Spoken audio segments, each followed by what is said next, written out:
I think selfishness is a concept that has been created to keep women small. Hear me out on this. Last Sunday, it was Mother's Day here in Australia, and I loved it for the first time in ages. Why? Because it wasn't just me and my husband and my kids at a restaurant where I just had to be in mum mode the whole time, wrangling the kids because the dinner was late to the table and they were getting shitty.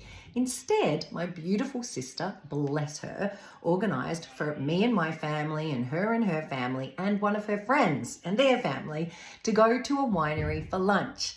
And what it meant was that I got to spend the day with people whose company I really enjoy, and we had a great laugh. It was hilarious.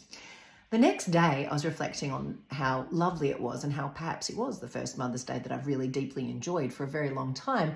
And I thought to myself, how selfish. Is that really selfish that I would rather spend time with other women than my kids and my husband on Mother's Day? Am I a bad person? Is that selfish? And then I caught it. Selfish. What am I doing thinking that it's selfish to actually, on the day I'm supposed to be being celebrated as a mother, have a good time? Then I went right down the rabbit hole. Where does this concept of selfishness even come from? And then I realized it's something that we hear as young girls growing up, don't we? That we have to be generous or otherwise we're being selfish, that we have to share our toys with our friends or we're not, or we're being selfish. We have to give our granny a cuddle even though she's smelly and we're not really sure if it's a good idea or we're being selfish.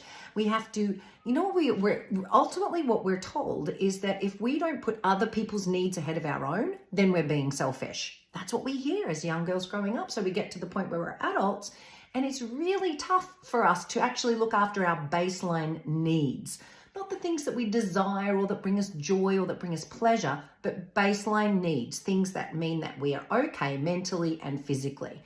Even those things we think are selfish. We think it's selfish to have a bath because we've got an aching back, or we think it's selfish to spend the money on ourselves going to the osteopath rather than our kids getting what they need for their basketball game, or any number of things that we do. We don't invest in the education we need to grow our business because we've also got to spend, over here for someone else's piano lessons. I don't know, whatever it is. We tell ourselves we're selfish. I'm sure I'm not the only one. Please let me know in the comments that I'm not the only one. Do you? Does your little inner critic get on the old fucking selfish bandwagon from time to time and tell you it's selfish if you're not sacrificing?